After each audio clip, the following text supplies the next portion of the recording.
বহু সংখ্যালঘুর বহু স্বর গণতন্ত্র মজবুত কর। এই যে বহু স্বর, সংখ্যাগুরু, রাষ্ট্র, ক্ষমতা, এই বহু স্বরকে কখনো অ্যাকনলেজ করতে চায় না। সংখ্যালঘুদের কথা যখন রাষ্ট্র যখন বলে, তাদের পলিসিতে যখন লেখে, আইনে যখন লেখে, তখনও সেখানে যেন ওই একটা একরৈখিকতার মধ্যে পুরো বিষয়টাকে ঢেকে দিতে পারলে, একটা বন্ধনীর মধ্যে পুরো বিষয়টাকে রেখে দিতে পারলে তাদের সুবিধা হয়। আমাদের মতো মানুষ যারা যারা প্রায় মঙ্গল গ্রহ থেকে এসেছে অনেকে মনে করেন, তো আমাদের মতো যারা একটু অন্যরকম স্বাভাবিক মানুষ, আমাদের এই যে যারা পিতৃতান্ত্রিক আগল ভাঙার যে স্বাভাবিক কথায় যারা বিশ্বাসী আমরা, তাদের মারা যারা, বিশেষ করে মারা, তারা তো মা হওয়ার এমনি যে অনেক লড়াই থাকে, অর্গানিক লড়াই, তার সঙ্গে আরো এক ধাপ লড়াইটা তাদের বেড়ে যায়।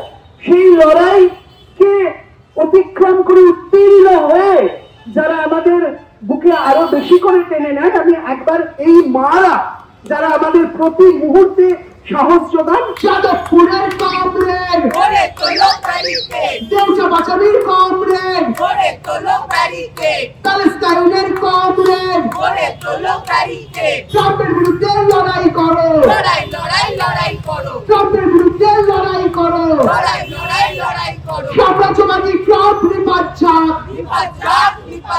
ভয়টা তার ভেতরে খুব ভালো করে ঢুকিয়ে দেওয়া যায়।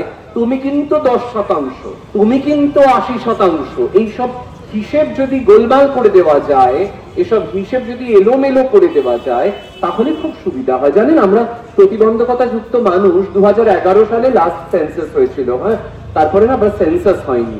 তো 11 সালের হিসেব নিয়ে এখনো চলতে হচ্ছে।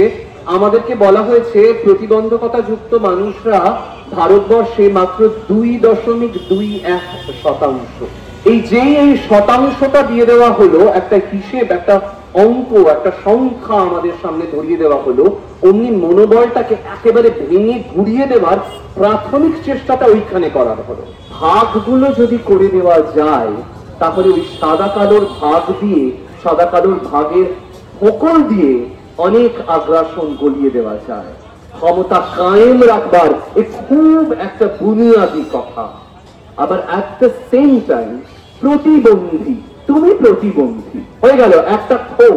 সমস্ত প্রতিবন্ধী অ্যাজ ইফ ওই একই রকম, মানে আমাকেও হুইল চেয়ার ধরিয়ে দেওয়া হবে, আমাকে আমি চাই কি না চাই আমার দেখার দরকার নেই, আমাকেও একটা হিয়ারিং এইড ধরিয়ে দেওয়া হবে, আমাকে আমি দরকার আছে কি না আছে দেখার দরকার নেই, আমাকে হাতে ব্রেল পাতা ধরিয়ে দেওয়া হবে।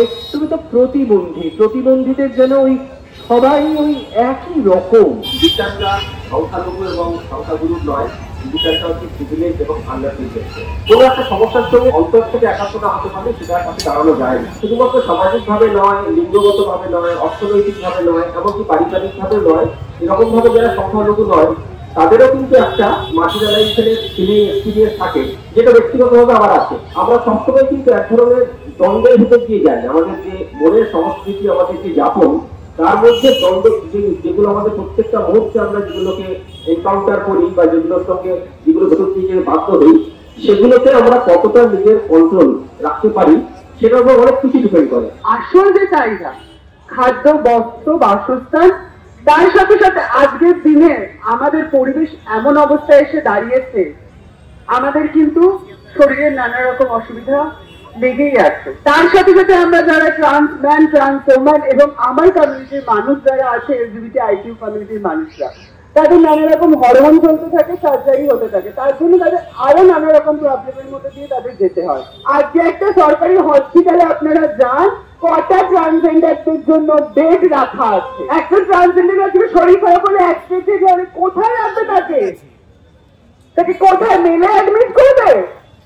সে যদি ট্রান্সওম্যান হয়, তার শাড়ির তলায় কি আছে দেখে তাকে সেটা মেলে অ্যাডমিট করা হয়। আমার খুব হাসি পায় মাঝে মাঝে, শুনেছিলাম যে পুলিশদের জন্য ট্রান্সজেন্ডারদের দেওয়া হবে। আমি নিজে পুলিশের জন্য ফর্ম ফিল আপ করেছিলাম, কিন্তু আমি জানলাম শুধু লটাই এসছে, এখনো কাজে হয়নি। নয় সিগন্যালে দিয়ে দাঁড়াচ্ছে, নয় সেক্স ওয়ার্ক করছে, তো তারা কি করবে? আমরা আমাদের নিজেদের জীবন দিয়ে দেখি, প্রত্যেককে একা একা একটা লড়াই লড়তে হয়, আবার বড় স্তরে গিয়ে কমিউনিটির সঙ্গে একত্রিত হয়ে আর একটা লড়াই লড়তে হয়।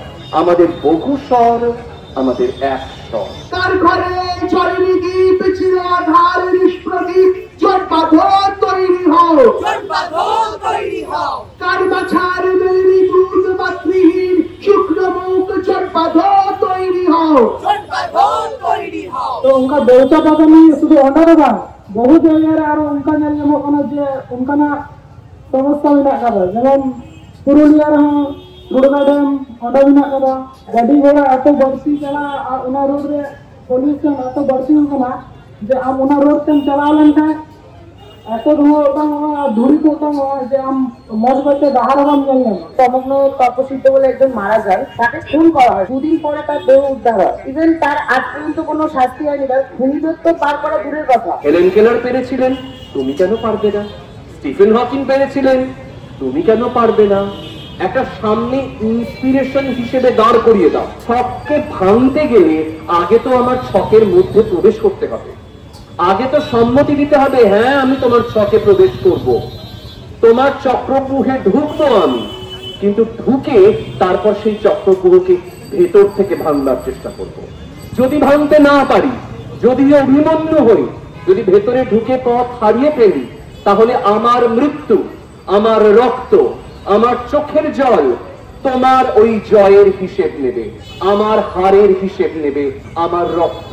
আমাদের রক্তপাত যতবার হয়েছে, সংখ্যা গুরুদের লজ্জার ইতিহাস ততবার নতুন করে লেখা হয়েছে। প্রতিবন্ধী কমরেড ওরে কোনো ব্যারিকেড, চন্দ্রকর্মী কমরেড ওরে কোনো ব্যারিকেড, অ্যাসিড ভিকটিম কমরেড ওরে কোনো ব্যারিকেড, বাস সার্ভাইভার কমরেড ওরে কোনো ব্যারিকেড, ফুটপাথবাসী কমরেড ওরে কোনো ব্যারিকেড, পরিযায়ী শ্রমিক কমরেড ওরে কোনো ব্যারিকেড, আদিবাসী কমরেড ওরে কোনো ব্যারিকেড, এলজিবিটি কমরেড ওরে কোনো ব্যারিকেড,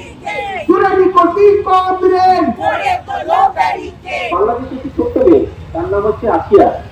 সেই আসিয়া মেয়েটিকে তার দিদির বাড়িতে ঘুরতে গিয়ে সে ভর্তিত হয় এবং তারপরে মেয়েটি মারা যায়। 8 দিন 7 দিন ভেন্টিলেশনে থাকার পর মেয়েটি মারা যায়। তো নিয়মিত নিয়ন্ত্রণের কিছু মানুষের সঙ্গে আমি যোগাযোগ থেকে জানার চেষ্টা করছিলাম ঘটনাটা কি ঘটেছিল। প্রথমত অতটুকু বয়সী একটি মেয়েকে এইভাবে হলো কেন? তো মোটামুটি ঘটনাটা অনেকেই জানেন। তো এই ঘটনাটা জানার আগে একটা ব্যাপার সাংঘাতিক ভাবে স্ট্রাইক করেছিল, সেটা যেটা আসিয়ার মা বলেছিলেন যে ওকে এইভাবে ধর্ষণ করলো, তোকে তো আর কেউ নেবে না। অর্থাৎ একটা মেয়ের অস্তিত্ব হচ্ছে গিয়ে কোনো পুরুষ তাকে কিভাবে গ্রহণ করছে। যা হয়ে দাঁড়িয়েছে জিনিসপত্রের দাম যেখানে গিয়ে পৌঁছেছে, একটা সাধারণ ফ্যামিলি চলতে গেলে সেখানে নানা রকম তাকে প্রবলেমের মধ্যে যেতে হয়। আর একজন ট্রান্সজেন্ডারের দায়িত্ব কি করে নেবেন? ভায়োলেন্সের, হিংসার শিকার হতে হয়েছে। কোথায় শিকার হতে হয় না? আমাদের ঘরের ভিতরে হয়, বেডরুমে হয়, বিছানায় শিকার হতে হয়, অফিসে হতে হয়।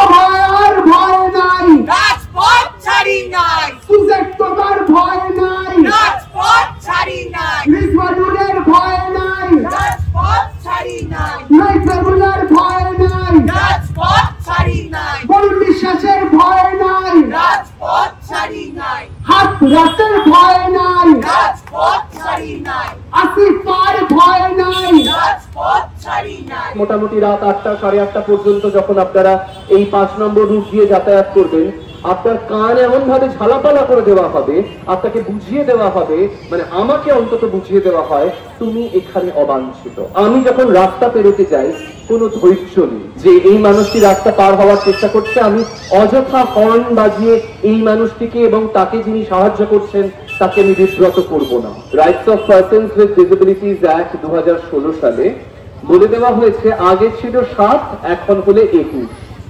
অর্থাৎ তোমাকে সংখ্যার মধ্যে বেঁধে রাখবো, এর বাইরে তুমি যদি কিছু হও তোমাকে ওই 40% প্রতিবন্ধকতার সার্টিফিকেট তোমাকে নিয়ে আসতে হবে। মানে সংখ্যা দিয়ে সবসময় একটা বেঁধে রাখবার চেষ্টা, এটা বহুমাত্রিকতাকে অস্বীকার করবার একটা প্রধান অস্ত্র। অর্থাৎ একসঙ্গে যেন একটা বিস্ফোরণ ঘটছে আমরা দেখতে পাচ্ছি, যে দেশেই তাকাচ্ছি, যে রাজ্যে তাকাচ্ছি, যে দিকেই তাকাচ্ছি, একটা মৌলবাদী শক্তি মাথা চাড়া দিয়ে উঠবার চেষ্টা করছে। একজন শত্রুকে যেন চিহ্নিত করতে আমরা ভুলে না যাই। সেটা হচ্ছে পুঁজিবাদ। সে কিন্তু সবসময় হা করে রয়েছে, ওত পেতে রয়েছে, কখন ওই DEI ফুল ফর্মটা জানেন তো, ডাইভার্সিটি ইকুইটি ইনক্লুশনের নামে কখন আমাদের ওই বহুস্বরকে গ্রাস করে নেবে। সময় এসছে আমাদের সবকিছু ভুলে গিয়ে একসাথে এবার লড়তে হবে, কেন আমরা অনেক দিন বঞ্চিত। সবার উপরে মানুষ সত্য, কোনো জাত সত্য না, জাত আমরাই সৃষ্টি করেছি নিজেদের স্বার্থে। কেউ ধর্মের জন্য, দাঙ্গা লাগানোর জন্য এইসব সৃষ্টি করেছে। আমরা ভগবান বলুন, ঈশ্বর বলুন, আল্লাহ বলুন, সে মানুষ সৃষ্টি করেছিল, শুধু নারী পুরুষ নয়, সমস্ত। আমাদের ডান পাশে ধস, আমাদের বাঁয়ে গিরিখাত, আমাদের মাথায় বোমারু, আমাদের পায়ে হিমালয়ের বাঁধ, আমাদের ঘর নেই কোনো, আমাদের পথ গেছে উড়ে, আমাদের শিশুদের সব ছড়ানো রয়েছে কাছে দূরে। আমাদের ইতিহাস নেই, অথবা এমনই ইতিহাস আমাদের চোখ মুখ ঢাকা, আমরা ভিখারি 12 মাস। পৃথিবী হয়তো বেঁচে আছে, পৃথিবী হয়তো গেছে মরে, আমাদের কথা কে বা জানে, আমরা ফিরেছি দৌড়ে দৌড়ে। কিছুই কোথাও যদি নেই, তবু তো কজন আছি বাকি, আয় আরো হাতে হাত রেখে, আয় আরো বেঁধে বেঁধে থাকি, আয় আরো হাতে হাত রেখে, আয় আরো বেঁধে বেঁধে থাকি।